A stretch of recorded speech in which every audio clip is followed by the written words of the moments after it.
പിതാവിന്റെയും പുത്രന്റെയും പരിശുദ്ധാത്മാവിന്റെയും നാമത്തിൽ ആമേൻ. കർത്താവേ, നിന്റെ ഉന്നതമായ നാമത്തിന് സ്തോത്രം ചെയ്യും. കർത്താവേ, നിന്റെ വിശുദ്ധ പൗരോഹിത്യത്തെ മഹത്വപ്പെടുത്തണമേ.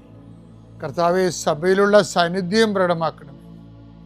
40 വർഷം ഞാൻ അർപ്പിച്ച കൃപാന്റെ യുഗതിയാൽ കൃപാസ്ഥാനത്താറെ ജീവനോടെ പ്രത്യക്ഷപ്പെട്ട മാതാവിന്റെ മാധ്യസ്ഥ ഇന്ന് അങ്ങയുടെ മക്കളെ പ്രാർത്ഥന കൂടുന്ന എല്ലാ മക്കൾക്കും വേണ്ടി പ്രാർത്ഥിക്കുകയാണ്.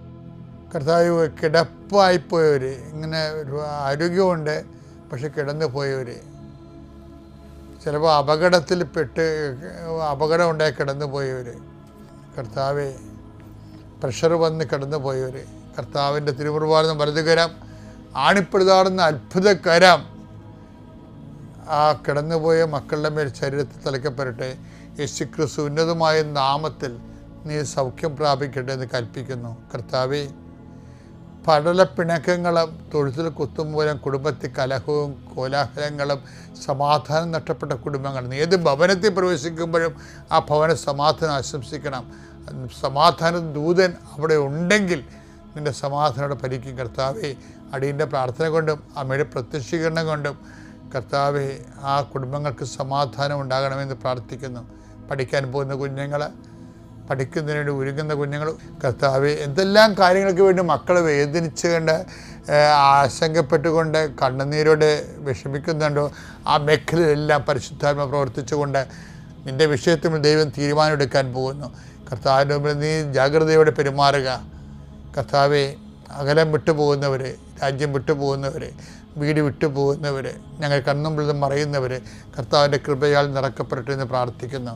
എൻ്റെ കർത്താവെ, ജോലിയില്ലാത്തതിൻ്റെ പേരിൽ വിസ പുതുക്കാത്തതിൻ്റെ പേരിലും യാത്രയ്ക്ക് നാട്ടിലേക്ക് വരാൻ പറ്റാത്തതിൻ്റെ പേരിലും തിരിച്ചു പോകാൻ പറ്റാത്തതിൻ്റെ പേരിലൊക്കെ കുടുങ്ങിക്കിടക്കുന്നവർ, എൻ്റെ കർത്താവിൻ്റെതുമായ എന്തെങ്കിലും ബന്ധനങ്ങളെ ഞാൻ അർപ്പിച്ച 40 വർഷത്തെ ബലിയുടെ ശക്തിയാൽ ബന്ധിക്കുന്നു, അഴിച്ചു മാറ്റുന്നു.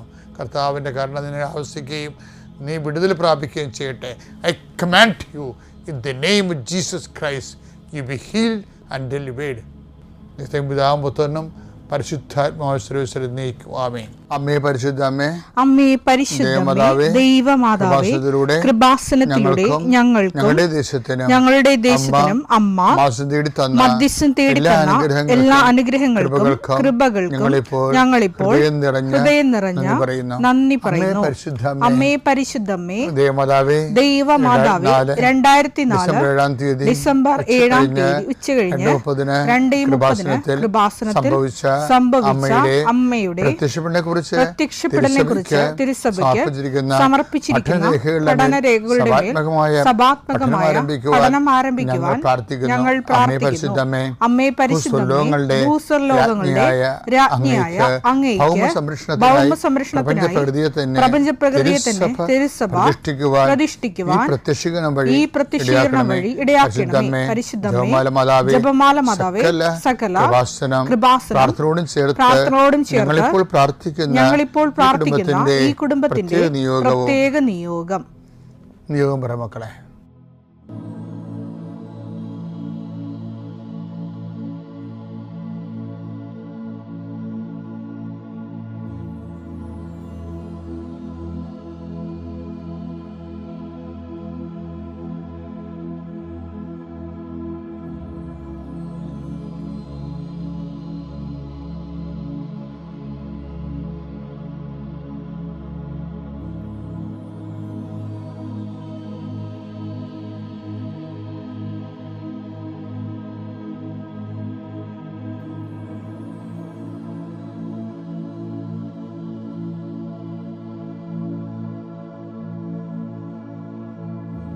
അമ്മയുടെ പ്രത്യക്ഷീകരണത്തിന്റെ ഈ അനുഗ്രഹവേളയിൽ ഞങ്ങൾക്ക് സാധിച്ചു തരുവാൻ കനിയണമേ. ആമേൻ.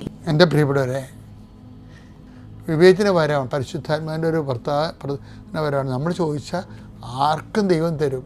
കാര്യം ദാനം എല്ലാവർക്കും ലഭിക്കുമെന്നല്ലേ പറഞ്ഞിരിക്കുന്നത്. ലുക്കായുടെ സുവിശേഷം 12:56. കപടനാട്യക്കാരെ ഭൂമിയുടെയും ആകാശത്തിന്റെയും ഭാവഭേദം വ്യാഖ്യാനിക്കാൻ നിങ്ങൾക്കറിയാം. എന്നാൽ ഈ കാലത്തെ വ്യാഖ്യാനിക്കാൻ നിങ്ങൾക്ക് അറിയാത്തത് എന്തുകൊണ്ട്? കാലത്തെ വ്യാഖ്യാനിക്കാൻ കഴിയണം. ഓരോരോ സമയം വരുമ്പോഴും എന്താണ് സംഭവിക്കാൻ പോകുന്നത്, അതെന്തിനു വേണ്ടിയാണ്, നമ്മൾ എവിടെയൊക്കെയാണ് കരുതലെടുക്കേണ്ടത്, ഇങ്ങനെ ഇതിനെല്ലാം കൂടി ചേർത്ത് പറയുന്ന വാക്കാണ് ഡിസേൺമെൻ്റ് എന്ന് പറയുന്നത്. ഡിസേൺമെൻറ്റ് ചിന്തിക്കുമ്പോൾ കിട്ടേണ്ടതല്ല, ഓട്ടോമാറ്റിക്കായിട്ട് കിട്ടേണ്ടതാണ്. കർത്താവ് ചോദിക്കുന്ന ചോദ്യമില്ലേ, വാട്ട് സ്പിരിറ്റ്സ് ലീഡ്സ് യു? അപ്പോൾ അവരുടെ സ്പിരിറ്റ് എന്താണെന്ന് മനസ്സിലായി, ഈശോയ്ക്ക് സ്പോട്ടിൽ മനസ്സിലാക്കണം. ലൂക്ക 9:54 ഏത് വിധത്തിലുള്ള ആത്മാവാണ് നിങ്ങൾക്കുള്ളത് എന്ന് നിങ്ങൾ അറിയുന്നില്ല. ഇതിനാണ് വിവേചനം എന്ന് പറയുന്നത്. സംഭവം കേൾക്കുമ്പോൾ വിവേചനം നമുക്കിപ്പോൾ ഞങ്ങൾക്കൊക്കെ ഇത് കൂടാൻ പറ്റത്തില്ലല്ലേ. ഒരാൾ നിറച്ചിങ്ങനെ ആൾക്കാർ നിൽക്കുകയല്ലേ, സെക്കൻഡുകൾക്കുള്ളിൽ റിസൾട്ട് പറഞ്ഞു പോകണ്ടേ. അപ്പോൾ സ്വാഭാവികമായിട്ട് അവർ പറയണത് യെസ് ഓർ നോ പറയേണ്ടി വരും. ചിലപ്പോൾ യെസ് നോ പറയേണ്ടി വരും. അതിന് നമ്മൾ നല്ല ഒന്നാമത്തെ ജാഗ്രത വേണം, ദൈവജാഗ്രത വേണം, ദൈവമായിട്ട് നല്ല റിലേഷൻസ് വേണം. ഈ വിവേചനത്തിൻ്റെ ഏറ്റവും വലിയ സംഭവം എന്താ പറയുക, വെളിപാടുകളാണ്. എന്ന് വെച്ചാൽ എന്നെ സ്നേഹിക്കുന്നവനെ ഞാൻ എന്നെ തന്നെ വെളിപ്പെടുത്തുന്നില്ല. യോഹന്നാൻ 14:21 എൻ്റെ കൽപ്പനകൾ സ്വീകരിക്കുകയും പാലിക്കുകയും ചെയ്യുന്നവനാണ് എന്നെ സ്നേഹിക്കുന്നത്. എന്നെ സ്നേഹിക്കുന്നവനെ എൻ്റെ പിതാവും സ്നേഹിക്കും.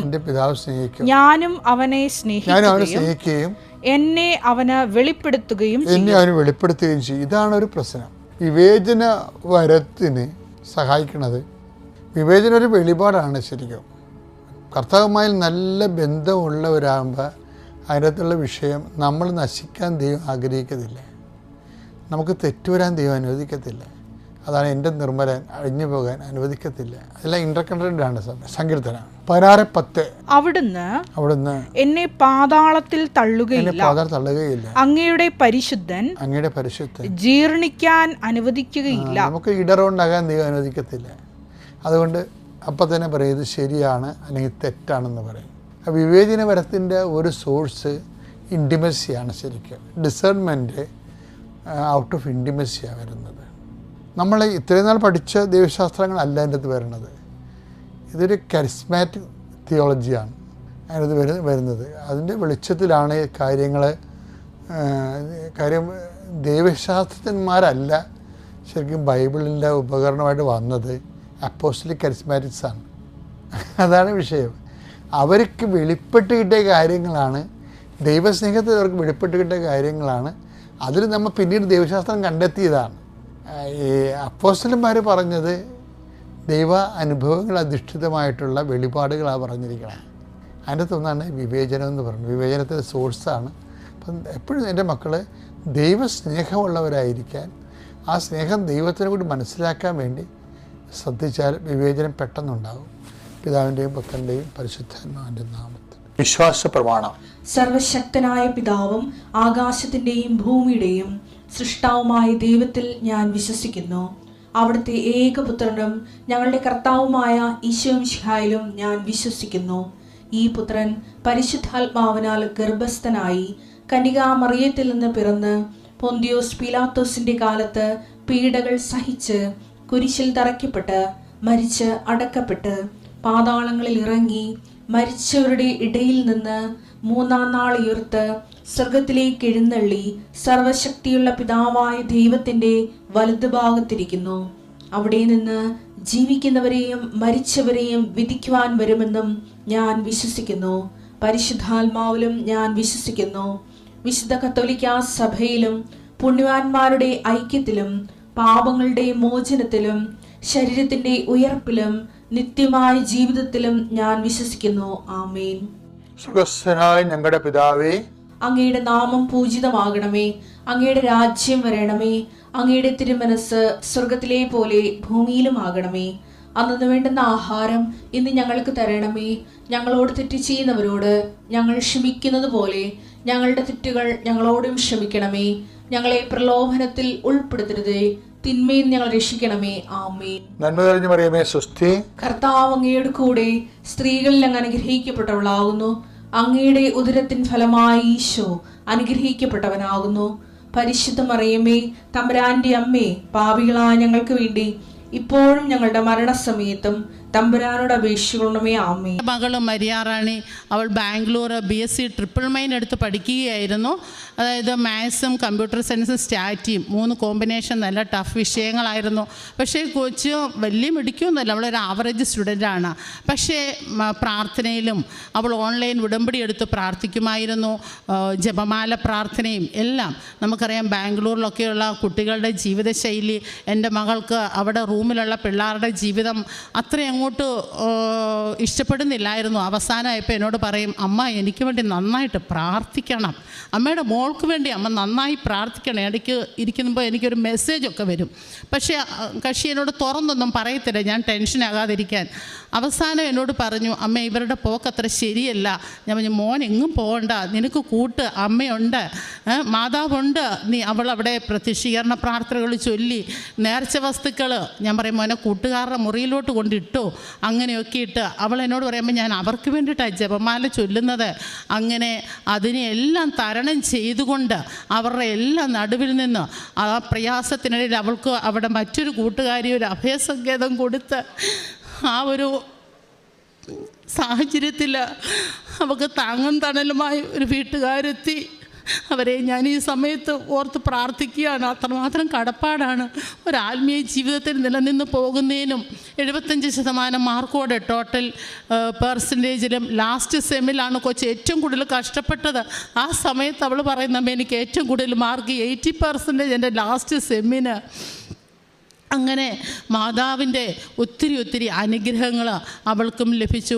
അടുത്തതായി എൻ്റെ ഹസ്ബൻഡ് ഒരു മെഡിക്കൽ ഫീൽഡിലാണ്. MRI സ്കാനിങ് സെൻറ്റർ 4 പേര് ചേർന്ന് നടത്തുന്നു. ഇൻസൈറ്റ് ഇമേജ് എന്ന പേരിൽ അത് നടന്നു വരുന്നു. അതിനകത്ത് ഞങ്ങൾ എന്താ പറയണ്ടേ, 10-40 ലക്ഷം രൂപ മുടക്കി. പക്ഷേ ഞങ്ങൾക്ക് അതിനകത്തുനിന്ന് വരുന്ന ഞങ്ങളുടെ പേഴ്സണലായിട്ടുള്ള ഇൻകം വളരെ കുറവായിരുന്നു. എൻ്റെ 6ാമത്തെ പുതുക്കിൽ ഞാൻ നിർബന്ധമായിട്ട് മാതാവിനോട് പറഞ്ഞു, അമ്മ ഇനിയും വന്നില്ലെങ്കിൽ വലിയ പ്രശ്നമാണ്, മക്കളെ പഠിപ്പിക്കുന്നു, എല്ലാം കൂടെ ഞങ്ങൾക്ക് നല്ല ബുദ്ധിമുട്ടുണ്ട്. പക്ഷേ ഇപ്പോൾ ഞങ്ങൾക്ക് എല്ലാ മാസവും ഞങ്ങളുടെ സാമ്പത്തിക ബുദ്ധിമുട്ടുകളെ മാറ്റി അതിൽ നിന്നൊരു നല്ല ഇൻകം തന്നെ ഞങ്ങൾക്ക് ലഭിക്കാൻ തുടങ്ങിയിരിക്കുന്നു.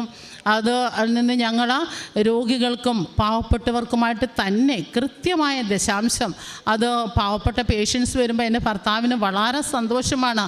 അദ്ദേഹം അവർക്ക് കൊടുക്കാവുന്നതിൻ്റെ മാക്സിമം കുറച്ച് കൊടുക്കുന്നതിലും ഈ ഉടമ്പടി പ്രാർത്ഥന ഞാൻ കൂടുമ്പോൾ എന്നോടൊപ്പം തന്നെ, ഞാനാണ് ഉടമ്പടി എടുത്തിരിക്കുന്നത്, പക്ഷേ എൻ്റെ ഭർത്താവ് എന്നോടൊപ്പം തന്നെ എഴുന്നേറ്റിരുന്ന് ഉടമ്പടി പ്രാർത്ഥന കൂടുകയും ഈ തൈലവും നേർച്ച വസ്തുക്കളും കൊണ്ട് മാത്രമാണ് ഞങ്ങൾ ഇന്ന് ജീവിക്കുന്നത്. കാരണം കോവിഡിൻ്റെ നടുവിലായിരിക്കുമ്പോൾ മെഡിക്കൽ ഫീൽഡിൽ നിൽക്കുന്ന ഈ മനുഷ്യന് എല്ലാ ദിവസവും ഇഷ്ടം പോലെ കോവിഡ് രോഗികളെ സ്കാൻ ചെയ്യുന്നുണ്ട്. അപ്പം ഹാർട്ട് പേഷ്യൻ്റ് കാർഡിയോളജിയുടെ ഒരു വലിയ സർജറിയൊക്കെ കഴിഞ്ഞ മെഡിസിൻ എടുക്കുന്നുണ്ട്. അപ്പോൾ അദ്ദേഹത്തിന് നല്ല ഭയമാണ് കോവിഡ് വരുന്നതിനെക്കുറിച്ചുള്ള പേടിയോളം. അല്ലാതെ എൻ്റെ ഭർത്താവ് ഒരു പേടിയില്ലാത്ത മനുഷ്യനാണ്. പക്ഷേ അദ്ദേഹം എന്നും ഈ തൈലമെടുത്ത്, ഞാൻ പറയുകയേ വേണ്ട, വീട്ടിൽ ഞാൻ ശ്രദ്ധിക്കാറുണ്ട്, പിള്ളേരുടെ ഒരു പ്രശ്നങ്ങൾ വന്നാലോ ആരെങ്കിലും വന്ന് എന്ത് കാര്യമുണ്ടെങ്കിലും അദ്ദേഹം ഉടനെ ഈ തൈലമെടുത്ത് വളരെ വിശ്വാസത്തോടെ പുരട്ടി അനുഗ്രഹം, അങ്ങനെ ഞങ്ങൾക്ക് അനുഗ്രഹം ലഭിച്ചു വരുന്നു. അടുത്തത് എൻ്റെ 6ാമത്തെ സാക്ഷ്യം. ഞാൻ ഏകദേശം ഒരു 10 വർഷം മുമ്പ് കാറിൻ്റെ ലൈസൻസ് എടുത്ത് വെച്ചിരുന്നതാണ്. പക്ഷേ എനിക്ക് സ്കൂളിലൊന്നും പോകാൻ, കാർ പിടിച്ച് പോകാൻ എനിക്ക് ഭയങ്കര പേടിയായിരുന്നു. എന്നാൽ ഈ ഉടമ്പടി ജീവിതത്തിലൂടെ ഇപ്പോൾ എനിക്ക് അതിനുള്ള ധൈര്യം ഉടമ്പടി ജീവിതത്തിലൂടെ എൻ്റെ അമ്മ മാതാവ് ഈശോ വഴി എനിക്ക് തന്നിരിക്കുകയാണ്. സങ്കീർത്തനം 92:10, എൻ്റെ കൊമ്പ്, അവിടുന്ന് എൻ്റെ കൊമ്പ് കാട്ടുപോത്തിൻ്റെ കൊമ്പ് പോലെ ഉയർത്തി അവിടുന്ന് എൻ്റെ മേൽ പുതിയ തൈലം അഭിഷേകം ചെയ്തു. അതെ സഹോദരങ്ങളെ, വളരെ ഭയപ്പെട്ട് ഇരിക്കുന്ന എനിക്ക് ഇന്ന് പേടിയില്ല, ഇന്നെനിക്ക് ധൈര്യമാണ്. ഒരു ദിവസം രാവിലെ എനിക്ക് എപ്പോഴും ഈശോയുടെയും മാതാവിൻ്റെ സാന്നിധ്യം, ഞാൻ പറഞ്ഞല്ലോ, ഇടയ്ക്ക് എൻ്റെ അടുത്ത് കാർ ഓടിച്ച് പോകുമ്പോൾ ഇങ്ങനെ മാതാവും ദിവ്യകാരുണ്യ ഈശോ എൻ്റെ മുമ്പിൽ തന്നെയുണ്ട്. മാതാവ് ഇടയ്ക്കിടയ്ക്ക് എനിക്ക് വരുന്നതാണ് power of Jesus Christ, power of Holy Spirit, power of Holy Mary Kripasanam. അതെ, ഈ 3 സെൻറ്റൻസ് ഒരു പ്രയർ രൂപത്തിൽ എൻ്റെ മനസ്സിലൂടെ ഇങ്ങനെ ഓടിക്കളിക്കുകയാണ്. ഇന്ന് ആത്മീയ ജീവിതത്തിലാണ് ഞാൻ ഏറ്റവും കൂടുതൽ ആനന്ദം കണ്ടെത്തുന്നത്. എൻ്റെ ഭൗതികമായ ഒത്തിരി കാര്യങ്ങളുണ്ട്, അതൊക്കെ അവിടെ നടത്തും. പക്ഷേ എൻ്റെ കുഞ്ഞുങ്ങളും ഞാനും എൻ്റെ ഭർത്താവും അടങ്ങുന്ന എൻ്റെ കുടുംബം ആത്മീയതയിൽ ഒത്തിരി ഉയരുവാൻ ഞങ്ങൾക്ക് സാധിച്ചു. അമ്മ മാതാവിൻ്റെ ഈ ഉടമ്പടി ജീവിതത്തിലൂടെയാണ്, എനിക്ക് ഈ പുണ്യഭൂമിയിൽ വന്നതോടുകൂടി മാത്രമാണ് എൻ്റെ ആത്മീയ ജീവിതം ഇത്ര ഉയരുവാൻ, ഈശോയെ നേരിട്ട് കാണുവാൻ. ഞാനെപ്പോഴും പണ്ടൊക്കെ ഓർക്കും, എനിക്കും ഇഷ്ടമാണ്, എനിക്ക് എങ്ങനെ ഈ ദർശനങ്ങളെന്നൊക്കെ ഞാൻ ഓർക്കും. ഒരു ദിവസം വിശുദ്ധ കുർബാന കാണുന്ന സമയത്ത് ഒരു വലിയ പ്രാവ് പോലെ മദ്ബഹ തൊട്ട് പള്ളി മുഴുവൻ നിറഞ്ഞു നിൽക്കും. ഞാനോർത്ത് ഇത് എന്തുമായി എനിക്ക് മനസ്സിലാകുന്നില്ലല്ലോ, ചിറകിലൊക്കെ നല്ല രത്നക്കല്ലുകൾ പോലെ. അത് കഴിഞ്ഞ് ഞാൻ പെട്ടെന്ന് എൻ്റെ ഈ വചനം ഓർമ്മ വന്ന്, ഒരു അഭിഷിക്ത കെരൂബിനെ നിനക്ക് ഞാൻ കാവൽ നിർത്തി, നീ ദൈവ തിരുസന്നിധിയിലായിരുന്നു, തീ പോലെ തിളങ്ങുന്ന രത്നങ്ങളുടെ നടുവിലായിരുന്നുവെന്ന്. അതെ, അതിനെ കെരൂബുകളെക്കുറിച്ച് പറയുന്നു. നമ്മുടെ കൃപാസനം കെരൂബുകളുടെ ചിത്രം തന്നെയാണല്ലോ അതിൻ്റെ പ്രതീകം. ഈ വാഗ്ദാന പേടകത്തിൽ കെരൂബുകളുടെ ചിറകുകളാണല്ലോ. അതൊക്കെ എനിക്ക് പിന്നീടാണ് മാതാവിൻ്റെ സാന്നിധ്യമാണല്ലോ എന്നെനിക്ക് മനസ്സിലാക്കാൻ സാധിച്ചത്. ഞാൻ ചെയ്യുന്ന കാരുണ്യ പ്രവർത്തികൾ ഗവൺമെൻറ് ഹോസ്പിറ്റലിലൊക്കെ പോയി രോഗികളെ സന്ദർശിച്ച് പത്രം വിതരണം ചെയ്യാറുണ്ട്. അതുപോലെ തന്നെ പൊതിച്ചോറുകൾ നൽകാറുണ്ട്. അവധി ദിവസങ്ങളിലൊക്കെ 5-6 പൊതിയും കെട്ടി ഞാൻ റോഡിലോട്ട് ഇറങ്ങി അവിടെ കാണുന്ന പാവപ്പെട്ട ആൾക്കാർക്ക് ഞാൻ വിതരണം ചെയ്യുന്നു. പിന്നെ പ്രേക്ഷിത പ്രവർത്തനം, എൻ്റെ പത്രങ്ങൾ പ്രാർത്ഥിച്ചുകൊണ്ട് തന്നെ, ഞാനൊരു അധ്യാപിക ആയതുകൊണ്ട് എൻ്റെ സ്കൂളിലുള്ള കുഞ്ഞുങ്ങൾക്കും അല്ലാത്തവർക്കും പുറത്തുള്ളവർക്കുമൊക്കെയാണ് ഞാൻ കൊടുക്കുന്നത്. കൂടുതലുമായി എൻ്റെ കാരുണ്യ പ്രവർത്തികളും പ്രേക്ഷിത പ്രവർത്തനം എൻ്റെ വിദ്യാലയത്തോട് ചേർന്നും എൻ്റെ കുട്ടികളുടെ ഭവനങ്ങളിലേക്കുമാണ് ഞാൻ എത്തിക്കാറുള്ളത്. അങ്ങനെ ഈശോയോടും തിരുക്കുമാറിനോടും ഒത്തിരി നന്ദി പറഞ്ഞുകൊണ്ട് എൻ്റെ ഈ ലളിത സാക്ഷ്യം ഞാനിവിടെ നിർത്തുകയാണ്. അമ്മയ്ക്കും തിരുക്കുമാറിനും കോടാനുകൂടി നന്ദി പറഞ്ഞുകൊള്ളുന്നു. പരിശുദ്ധ അമ്മയ്ക്കും തിരുക്കുമാറിനും 1000 നന്ദി. റോമാ 10:9 യേശു കർത്താവാണെന്ന് അതുകൊണ്ട് ഏറ്റുപറയും, ദൈവം അവനെ മരിച്ചവരെ ഉയർപ്പിച്ചു എന്ന് ഹൃദയത്തിൽ വിശ്വസിച്ച നീ രക്ഷപ്പെടാം. ഞാൻ എൻ്റെ മോൾക്ക് വേണ്ടിയാണ് ഈ സാക്ഷ്യം പറയുന്നത്. എൻ്റെ പേര് ലീലാമ്മ, ഞാൻ ചങ്ങനാശ്ശേരിയിൽ നിന്ന് വരുന്നു. എൻ്റെ മോളൊരു BSc നേഴ്സാണ്. 3 പ്രാവശ്യം OET എഴുതി പാസ്സായില്ല. അന്നേരം അവളെ കെട്ടിച്ച ഒരു കൊച്ചുണ്ട്. അവൾ പറഞ്ഞു, അമ്മ പോയി കൃപാസനത്തിൽ പോയി ഉടമ്പടി എടുക്കണമെന്ന്. ഞാൻ 2021 ഡിസംബർ 2-ാം തീയതി ഉടമ്പടി ഇവിടെ വന്ന് എടുത്തു 3 മാസം കഴിഞ്ഞ് വന്ന് പുതുക്കിയിട്ട് ഞാൻ മോളോട് പറഞ്ഞു, ഇനി ഒരു ഡേറ്റ് നീ എടുത്തിട്ട് ഞാൻ പ്രാർത്ഥിച്ചിട്ടുണ്ട്, ഉടമ്പടിയിലാണ് നീ ജയിക്കും. അപ്പം 4-ാം പ്രാവശ്യം പിന്നെയും OET എഴുതാൻ അവൾ ഡേറ്റ് എടുത്തു. കുഞ്ഞിനെയും കൊണ്ടാണ് പഠിക്കുകയൊക്കെ ചെയ്യുന്നു, എന്നാലും വിഷമം. എന്നാൽ സാരമില്ല, നീ പാസ്സാകുമെന്ന് പറഞ്ഞു. അങ്ങനെ ഞാൻ ഉടമ്പടിയിലിരിക്കുകയും ചെയ്തു. അവളും 4-ാം പ്രാവശ്യം പുതുക്കി കഴിഞ്ഞ് OETക്ക് പോയി ഡേറ്റ് എടുത്തു. OET എഴുതി നല്ല സ്ക്വയറോടെ ന്യൂസിലാൻഡിന് പോകാനുള്ള എല്ലാ സംഗതികളും ശരിയായി. പേപ്പറുകളെല്ലാം അയച്ചു. ഉടനെ തന്നെ ജനുവരി 31 വിസ വന്നു. ഫെബ്രുവരി 8 ടിക്കറ്റ് ചെയ്തു. മാർച്ച് 8-ാം തീയതി ന്യൂസിലാൻഡിന് പോവുകയും ചെയ്തു. തടസ്സങ്ങളെല്ലാം മാറി പിടിയിന്ന് തന്നെ 5 മാസമായപ്പം പിടിയിന്ന് പോകാനെത്തു. അവിടെ ചെന്ന് 3 മാസം അവിടുത്തെ കോഴ്സ് പഠിച്ചാലേ ജോലി കിട്ടത്തുള്ളൂ. അങ്ങനെ അത് പഠിച്ചു. ഇപ്പം ജോലിയിലാണ്, ഒരു കുഴപ്പമില്ല. അത് കഴിഞ്ഞ് എൻ്റെ 2ാമത്തെ സാക്ഷ്യം, മോൾ 5 മാസം കഴിഞ്ഞ് പോയപ്പം കുഞ്ഞിനെയും ഭർത്താവിനെയും കൊണ്ടുപോകാനായിട്ട് ശ്രമിച്ചു. ഉടനെ തന്നെ അതെല്ലാം 5 മാസമായപ്പം കൊച്ചിനെയും ഭർത്താവിനെയും കൊണ്ടുപോയി. അവിടെ ചെന്ന് അവിടെ 2 പേർക്കുണ്ട് ജോലി ഉണ്ടായാലേ ജീവിക്കാനൊക്കത്തുള്ളൂ. അപ്പം കൊച്ചെന്നോട് പറഞ്ഞു, പുള്ളി ചെന്നിട്ട് 2 മാസമായിട്ട് പഠിച്ച പണി തന്നെയാണ് നോക്കുന്നത്, വേറൊരു പണിക്കും പുള്ളി പോകത്തില്ല. അപ്പം പുള്ളി ഒരു എൻജിനീയറാണ്. ഇവിടെ നല്ല ഒരുമാതിരി ശമ്പളം ഉണ്ടായിരുന്ന, എന്നാലും മോള് പോയതുകൊണ്ട് മോനെയും കൊണ്ടുപോയി. അവിടെ ചെന്ന് ആ പണി നോക്കിയിട്ടൊന്നും അങ്ങോട്ട് കിട്ടുന്നില്ല. ഡിസംബർ മാസത്തിൽ അവിടെ ക്രിസ്മസിൻ്റെ ബഹളവും കാര്യങ്ങളൊക്കെ അത് കാരണം പറഞ്ഞു ഇപ്പം ഇന്നില്ല. അത് കഴിഞ്ഞു ഡിസംബറിൽ പുള്ളി എല്ലാ വർഷവും വീട്ടിൽ വെച്ചു ഈ നോയമ്പെല്ലാം എടുക്കും. അവർ അമ്മ എടുപ്പിക്കും, മോനെ കൊണ്ട് എല്ലാ നോയമ്പ് എടുപ്പിക്കും. അപ്പം ഞങ്ങളോട് വിളിച്ചു പറഞ്ഞു, അമ്മേ എബി എന്നാണ് പറയുന്നത്, എബിച്ചൻ നോയമ്പ് എടുത്തിട്ടുണ്ട്, അതുകൊണ്ട് അത് ജോലി കിട്ടുമായിരിക്കും. ഞാൻ പറഞ്ഞു ഒരു കുഴപ്പമില്ല, ഈ ഡിസംബർ കഴിയുമ്പം മോൻ ആ പണി തന്നെ കിട്ടുമെന്ന് പറയും. അങ്ങനെ മോനും ഉപവാസത്തിൽ ഇരുന്ന് ഞങ്ങളും പ്രാർത്ഥനയും നോയമ്പുമായിട്ടിരുന്ന് അമ്മ മാതാവിനോട് ഞാൻ പ്രത്യേകം പ്രാർത്ഥിച്ചു, അമ്മ നോയമ്പ് കഴിയുമ്പോൾ മോൻ ഒരു ജോലിയോടെ അറിയിക്കണം. അങ്ങനെ 2 ആഴ്ച കഴിഞ്ഞു. ഞാൻ പിന്നെ ഇവിടെ വന്ന് പുതുക്കിയിട്ട് പോയി. 2 ആഴ്ച കഴിഞ്ഞപ്പോൾ മോള് വിളിച്ചു പറഞ്ഞു, അമ്മയെ പഠിച്ച പണി എഞ്ചിനീയർ തന്നെ ജോലിയായിട്ട് തന്നെ ജബിയെ വിളിച്ചു. ഈ ജനുവരി 22 അവിടെ ആ ജോലി തന്നെ മോന് കിട്ടി. അങ്ങനെ അമ്മ മാതാവ് അനുഗ്രഹിച്ചു. പിന്നെ എൻ്റെ 3ാമത്തെ സാക്ഷി എന്ന് പറഞ്ഞാൽ എൻ്റെ അനിയത്തിയുടെ മോള് സൗദിക്ക് പോകാനായിട്ട് 1 കൊല്ലമായിട്ട് പരിശ്രമിക്കുമായിരുന്നു. 27 വയസ്സായ മോളാണ്. അപ്പം എന്നോട് പറഞ്ഞു, പേപ്പി പോകുമ്പോൾ എൻ്റെ കാര്യം കൂടെ പ്രാർത്ഥിക്കണേ, നിയോഗത്തിൽ വെക്കണേന്ന് പറഞ്ഞു. ഞാൻ പറഞ്ഞു, മോനെ ഞാൻ പ്രാർത്ഥിച്ചു, നിയോഗത്തിൽ വെച്ചോളാം, ഞാൻ ഇവിടെ വന്ന് സാക്ഷ്യപ്പെടുത്തിക്കോളാം, നീ പേടിക്കണ്ട. അങ്ങനെ 5ാമത്തെ പ്രാവശ്യം ഞാനിവിടെ പുതുക്കാൻ വന്നു. പുതുക്കി പോയി 1 ആഴ്ച കഴിഞ്ഞപ്പം